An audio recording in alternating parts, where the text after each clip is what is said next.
भगवान विष्णु की कृपा और मोक्ष को प्राप्त करने के लिए देवउठनी एकादशी व्रत कथा। हर साल देवउठनी एकादशी कार्तिक मास के शुक्ल पक्ष की एकादशी को मनाई जाती है। इसी दिन भगवान विष्णु 4 माह के बाद योग निद्रा से जागते हैं, जिससे कि चातुर्मास की समाप्ति होती है और इस दिन व्रत रखने और भगवान विष्णु की पूजा आराधना करने का विधान है। मान्यता है कि देवउठनी एकादशी के व्रत के पुण्य फल के प्रभाव से भगवान विष्णु की कृपा से मनोकामनाएं पूर्ण होती है और साधक को मृत्यु के बाद स्वर्ग की प्राप्ति होती है।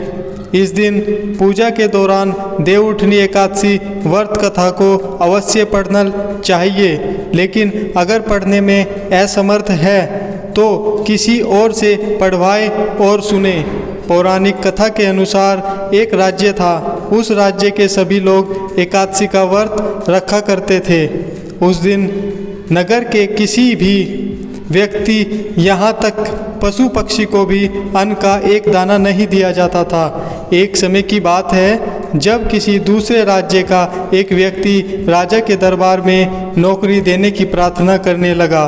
तब राजा ने उससे कहा कि तुमको नौकरी तो मिल जाएगी, लेकिन शर्त है कि महीने में 2 दिन एकादशी का रहता है, तो उस दिन अन्न नहीं मिलेगा।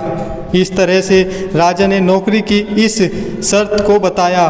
उस व्यक्ति ने नौकरी के साथ राजा की इस शर्त को भी सहज स्वीकार कर लिया और जब अगले महीने एकादशी आई तो उस दिन उसे अन्न नहीं देकर फलाहार की सामग्री दे दी गई। उसने राज दरबार पहुंचकर राजा से कहा कि फलाहार से उसका पेट नहीं भरेगा, उसे अन्न चाहिए और अगर उसने अन्न नहीं खाया तो उसके प्राण निकल जाएंगे। ऐसा कहकर वह राजा के सामने गिड़गिड़ाने लगा। तब राजा ने उस व्यक्ति को नौकरी की उस शर्त की याद दिलाई। तब भी वह व्यक्ति राजा से अन्न मांगता रहा। उसकी दशा को देखकर राजा ने उसे अन्न देने का आदेश दिया और इस प्रकार से उस व्यक्ति को आटा, चावल और दाल मिल गया, जिसे लेकर वह नदी के तट पर पहुँच कर स्नान करने के बाद भोजन बनाने लगा और जब भोजन बन गया तो उसने भगवान को प्रार्थना करते हुए पुकारा कि भोजन तैयार है, आइए आकर भोजन ग्रहण करें। उसकी श्रद्धा भाव से की गई प्रार्थना सुनकर भगवान विष्णु अपने चतुर्भुज रूप में पीले वस्त्र धारण किए प्रकट हुए। तब उस व्यक्ति ने भगवान के लिए भोजन को परोसा। भगवान विष्णु अपने उस भक्त के साथ भोजन करने लगे और भोजन करने के बाद भगवान विष्णु अपने लोक लौट आए और वह व्यक्ति अपने काम पर चला गया। समय थोड़ा गुजरने के बाद जब फिर से एकादशी आई तो उसने राजा से कहा कि उसे दुगना अन्न दिया जाए। पिछली एकादशी पर वह भूखा ही रहा, क्योंकि उस एकादशी के दिन उसके साथ भगवान ने भी भोजन किया और उतने अन्न में दोनों ठीक से भोजन नहीं कर पाए। उस व्यक्ति की इस तरह से की गई बात को सुनकर राजा आश्चर्य में पड़ गए। राजा ने उस व्यक्ति से कहा कि तुम्हारी बात पर विश्वास नहीं होता है कि तुम्हारे साथ भगवान भोजन किया करते हैं। वह तो सारे एकादशी का व्रत करता है, पूजा पाठ करता है, लेकिन भगवान ने उसे आज तक दर्शन नहीं दिए। तब उस व्यक्ति ने राजा से कहा कि अगर आपको मुझ पर विश्वास नहीं हो रहा है तो आप मेरे साथ चलकर खुद ही देख ले। और राजा ने ऐसा ही किया। एकादशी के दिन वह एक पेड़ की ओट में छिप गया।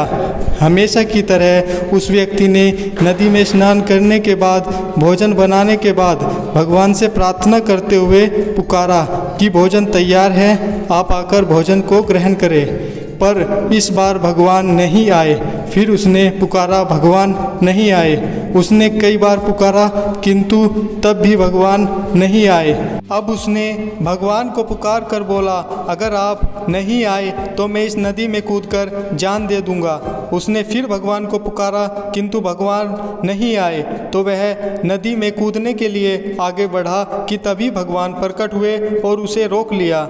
फिर भगवान विष्णु उस व्यक्ति के साथ भोजन किए और भोजन करने के पश्चात उसे अपने विमान में बैठाकर अपने साथ अपने धाम लेकर चले गए। यह सब देखकर राजा को ज्ञान हुआ कि मन की पवित्रता और शुद्धता से ही व्रत व उपवास का फल मिलता है। फिर तो उसके बाद से राजा भी पवित्र मन से व्रत और उपवास करने लगा, जिससे कि उसे भी जीवन के अंत में स्वर्ग की प्राप्ति हुई।